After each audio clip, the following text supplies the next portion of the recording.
Dia 18, conhecendo o Padre Cafarel. No vídeo deste mês de março de 2023, que se comemora o centenário do chamado A Vocação Sacerdotal do Padre Cafarel, quando Jesus se tornou alguém para ele, queremos lhes contar como foi o convite para que Padre Cafarel fosse o conselheiro do grupo de casais que se formava. Soubemos recentemente mais detalhes do início desta grande aventura que é o movimento das equipes de Nossa Senhora. A carta que Rosen de Monjamon enviou em 27 de janeiro de 1939 a Madeleine Haley. Elas eram duas das esposas daquela primeira equipe. A carta nos mostra que a iniciativa da criação do grupo pertenceu a estes dois casais. Entretanto, existia uma grande dúvida entre eles. Quem vai conduzir o grupo? Rosen diz: em princípio, parece-me que o animador daquilo que queremos empreender deve ser um casal. Porém, temos o problema de os nossos maridos estarem, em geral, terrivelmente ocupados. Acredito que Pierre e eu seremos capazes de trabalhar juntos, embora de forma muito desigual. Resta encontrar o sacerdote que nos acompanhará.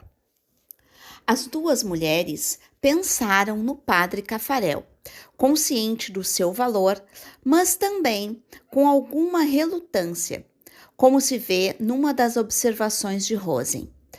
Mas uma coisa antes de falar desta ideia para o padre Cafarel. Meu marido, que ama tanto o padre Cafarel quanto eu, acha-o um tanto perigoso, ou melhor, que sua função deve ser bem definida com precisão. Não seria melhor que no grupo fosse discutido assuntos sobre leigos, sobre casais cristãos, com o apoio de um sacerdote? Algo mais que uma simples reunião dirigida por um padre? O que você acha? E depois de escrever longamente como poderiam ser as reuniões, Rosen conclui: Embora prefiramos ouvir Padre Cafarel antes de todos nós, não podemos ignorar os sentimentos de cada um. Devemos, portanto, evitar desde o início que as reuniões se tornem uma conferência do sacerdote, seguida de uma troca vaga e tímida entre os casais e de uma oração. Entretanto, esses temores não podiam impedir o desejo de ter um sacerdote conselheiro, e eles finalmente convidam Padre Cafarel. Conhecemos sua resposta. A exigência de santidade diz respeito a cada um de vocês. Vocês têm um sacramento para vocês, o sacramento do matrimônio. Mas vamos encarar. Conhecemos muito mal esse sacramento. Busquemos juntos.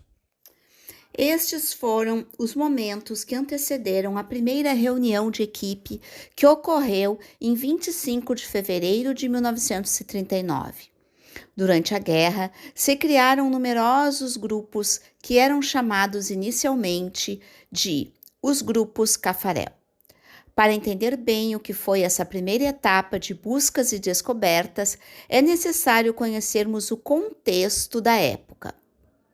Jean Allemant, secretário e biógrafo do padre Cafarel, nos conta assim. Os casais estavam entusiasmados com esta nova e exuberante visão do amor humano. Eles haviam sido educados na concepção do casamento como um remédio para a concupiscência e um caminho de vida cristã imperfeito para aqueles que não eram dignos de serem sacerdotes ou de vida religiosa.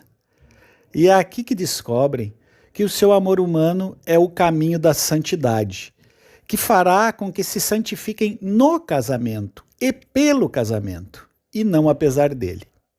Aqueles que não viveram naquela época terão muita dificuldade em imaginar a emoção daqueles momentos iniciais, em que jovens lares avançam de descoberta em descoberta no reino deslumbrante do amor e da graça. O padre Caffarel considerava que aqueles primeiros anos, de 1939 a 1945, foram um período curto, mas decisivo. O entusiasmo inicial logo foi sufocado pelas enormes provações da guerra, adversidades e sofrimentos que os casais vivenciavam e suportavam. E diante dessas provações, as primeiras equipes, sem saber, foram forjando a mística do movimento, a ajuda mútua material e espiritual, e também a oração em comum. E compreenderam que a vida cristã não é apenas um esforço de vida interior, mas um serviço na família, na comunidade e no mundo. O matrimônio era o caminho da santidade próprio dos casais e, para poder percorrê-lo, precisavam de uma espiritualidade própria. Como sabemos, Padre Caffarel não inventa nada sozinho. Sempre foi um processo coletivo. Alguém sente uma necessidade, recorre ao Padre Caffarel para enfrentá-la, desenvolve-se uma experiência inicial que se expande progressivamente, se organiza, se definem regras e recebe um nome.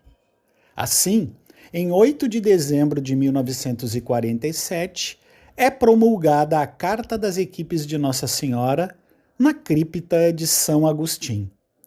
No editorial, Padre Caffarel escreve: a carta responde ao desejo de muitos grupos, de uma direção firme, de orientações precisas, de uma estrutura forte. Depois de lê-la, devemos aplicá-la. Orar, refletir, aceitar, fazer sem relutância.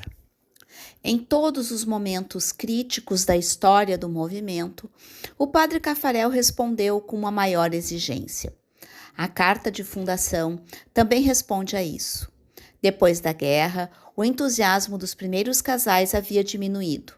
O número de equipes crescia sem parar, mas padre Caffarel achava que muitos não vinham para aprofundar sua vida cristã, mas por curiosidade, snobismo, relacionamentos sociais e amizade. Ele estava disposto a perder 3/4 dos equipistas se a fidelidade à vocação do movimento o exigisse. Um certo número de casais abandonou o movimento devido às exigências da carta e formaram outro grupo com a aprovação do Padre Caffarel, as Casas do Cristianismo, que não durou muito. A maioria dos que ficaram no movimento ficaram porque confiavam no Padre Caffarel. A carta demorou cerca de 3 anos para se estabelecer no movimento. Alguns anos depois, em 1962, Padre Caffarel insistia novamente. A única intenção verdadeira que corresponde à finalidade das equipes é conhecer, amar e servir melhor a Deus. Você entra nas equipes por Deus e permanece nela por Deus. A carta se tornou o estatuto do movimento e fez 75 anos no último dia 8 de dezembro de 2022. E é responsabilidade de todos nós equipistas manter vivo o seu ideal.